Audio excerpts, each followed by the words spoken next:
What's up, guys? We're finally doing the video you've all been waiting for, the Pokemon YouTuber tier list. Now, how are we judging this? How are we grading this? What are our metrics? Who's on it? Whatnot. So, let me just start by saying we've got 1, 2, 3, 4, 5, 6. There's like 8 or 9 dudes, right? So obviously, it's like a fraction of the Pokemon YouTube channels out there, right? But these 8, I think, most, if not everybody, will know. And if you don't, well, you should, and you'll learn today. And how are we grading this? I'm gonna go off of like based off like in how informative it is and how entertaining it is. And I'm gonna do like a 70-30 scale. So like, 70% of it will go towards how informative and 30% to the entertainment, just because, this is more so like for like a grown functioning adult Pokemon YouTuber tier list, right? So obviously if this was like Pokemon YouTube tier list for 10-year-olds, it'd probably look a little bit different. But that's not how we roll. So also we're just gonna do S, A, B, and C. We don't want to go below C because below C is not worth our time. So all of these people, they're seen above, right? So that means that most of these people are good YouTubers, as you'll see. Better than me, clearly, right? So where am I going to start off with C? We'll start with C. Boom. I'm going to put Pokerev and Cool Trainer Ryan right there. Now, this is no hate. Why am I putting them there? Obviously, these channels are meant for younger audiences. But the reason I like them, and I think that they should be up here, is because I think if you wanted to, for all you marketing gurus out there, if we wanted to consider like Pokemon like a funnel, right? Like some marketing funnel, I think those two guys are they are like the biggest part. They are probably capturing the most, right? Audience and bringing them in. It's brain dead content, right? But it's bringing in probably some of the most people into the hobby. So that's why they're up here. I'm sure they're cool guys. Like I have nothing against them as people, but and obviously like, their content isn't designed for people like me, right? So no hate, but so basically they're getting all of it's basically for entertainment. They're kind of like the dudes giving out like the free crack rock samples, right? Which hey, I appreciate it. So next, so also in C tier, but kind of a little bit different reason, I'm gonna put PTCG Radio. Now, why am I doing this? One, because I think as far as like the meta, gameplay, what's going on as far as tournaments and whatnot and the competitive scene, I think he's one of the best guys out there. Now, as far as his takes on the Pokemon market, that's a whole nother story. And that's actually kind of like why I like listening to him, because I completely disagree with him and he's almost always off about what's actually going on. I love the fact, for example, that like he like almost refuses, like whenever he's talking about he hates the Greninja, by the way. And like even when he's talking about it, and like he refuses to put the card up in his videos. I think it's hilarious. So great guy if you want to like know what's going on with like the play, the scene, the meta, why like some random card, like the Earthen Vessel or whatever. If you want to know why that's so expensive, he'd be able to tell you why. But as far as like market advice, if you do the opposite of what he says, you might actually do pretty well. So that's C tier. Great guys. They all have their own purpose, and obviously, as you can see, they're successful. Now, B tier. This one I'm gonna start with. We'll go with the Deep Pocket Collector, the guy.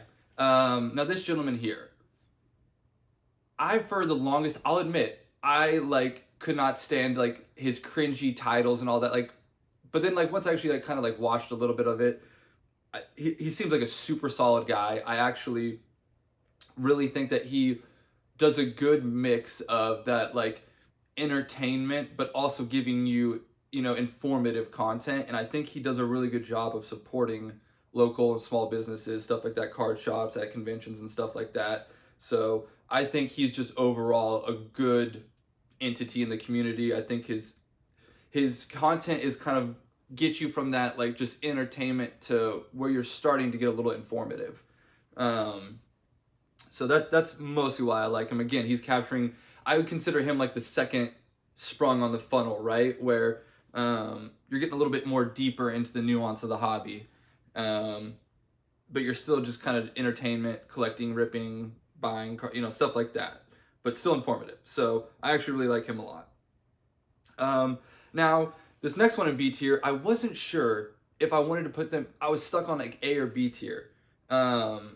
And I'm going to say B tier just because they're not in my region or my market. And that's Pokeo. I think the dude's super informative. I think his channel is great. The only reason I'm going to put him in B tier is strictly just because he's obviously in a different market than me. So some of the data and stuff that we see may be a little bit different. But I think if you're outside the US and you're honestly anywhere outside the US, his information may be a little bit more viable to you than like US market stuff. And he just seems like a really chill, laid back guy. So Pokeo, we'll put him last in B tier. Now, A tier. Let's start with, this is another one where I couldn't decide if I wanted to put them in B tier, A tier, but I think I'll put him in A tier purely because I really like his poll data, like on cards and stuff. That's Danny Phantom, whatever, that you know the guy. He's bit of entertainment, but he is a lot of information, and I do think that you can learn a lot about just kind of like pull rates and a lot of that kind of information, what's coming, what's getting restocked, sales data, stuff like that. I think he's a really good guy to go to for that information. Like the big thing that sold me on putting him in A tier is just his like breakdowns. He'll open like 2,000, 3,000, 5,000 packs, whatever, and then kind of give you pull rate data, which I find very informative. And his thoughts on the data seem to, the way he's able to speak to the data, it seems like he's got, decent knowledge. So I put him there. Now, so this one, I'm going to put Nostalgianomics for A, right? And I kind of want to like pin like Pokemart USA to him, just because I really love their live streams. So Nostalgianomics, let me just say that like this guy is what convinced me to get into Modern. And I think time has proven him correct, even in these, I think I started following him like 2 years ago. He was like 2,000 or 3,000 subs. I think he's about to hit like 20, something like that. I don't know. Great job, Alex. But this person was basically ridiculed, and he stayed the course, right? And now everyone's kind of seeing like, oh yeah. And now obviously he's not the only one, right? But for me, he's what really convinced me about, like I said, like 2 years ago, year and a half ago, to really start switching more into Modern from my vintage stuff. I have not regretted it one bit. So if you want like very informative information, also an entertaining guy with the live streams, I think Nostalgianomics, you're going to get the best informative data on the market, and he's not going to like, BS you. Him and his Eli, I want to say is his name, from Pokemart. I think they live stream like every Tuesday. If you really just want kind of like a pulse on the market, what's going on, they both have distributors. So again, it's just someone who really kind of I was able to kind of change my mindset because of him, and I appreciate that. Now, S tier. I think we all know who's going in S tier, right? Obviously, it's Rudy, Alpha Investments. Now, what am I actually saying when I say this, right? Because obviously some people, oh, you just put Rudy because he's the richest, blah, blah, blah, blah, blah. He's got the most stuff. No, not at all. I'll tell you why I like Rudy. I told the story before. It was like 3 years ago, roughly, maybe like 3.5. I don't know. About 3 years ago, I was in Ireland for a wedding. And basically I had a few nights to myself, and there was just a bar connected to a pub connected to our hotel. And I would just go down there and get the only thing I liked in Ireland to eat was steak, because I'm really like a picky eater, and no offense Ireland, but your food kind of sucks.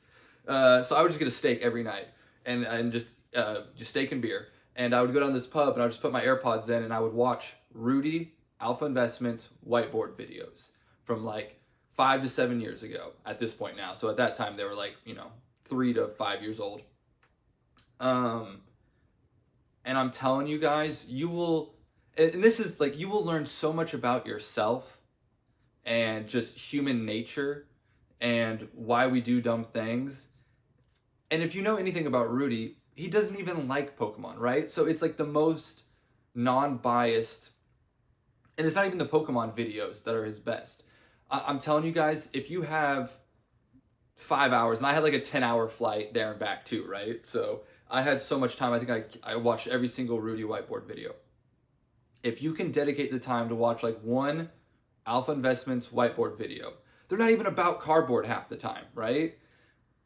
You will just be so much more successful in life.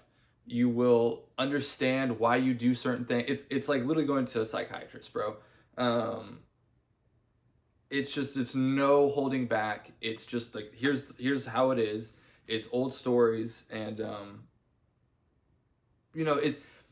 does he make the same content that he used to? Like, no, I still like appreciate his content, but like when I say Alpha Investments, I'm telling you guys, this man's older content, he has a catalog. You could spend days watching this stuff, and you'll basically get like a marketing degree or like a financial degree.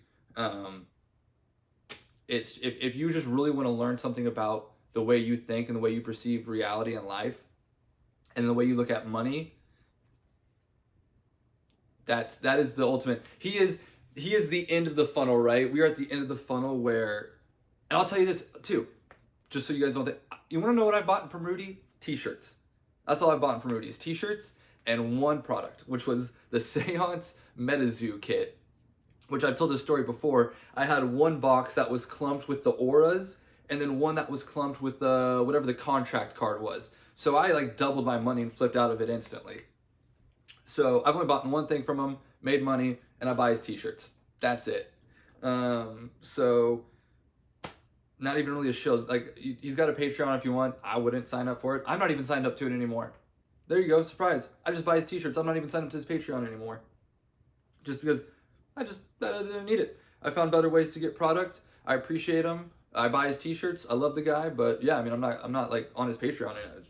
But yeah, that's my list, guys. Let me know what you think. What would you change? Again, this was more heavily cited towards informative and where you're gonna get the most information and learn the most. But these are the people that I've watched over the years. Well, not really PokeRev, but you get it, right? But anyway, let me know what you guys would change on the list or who you would add, and have a good one.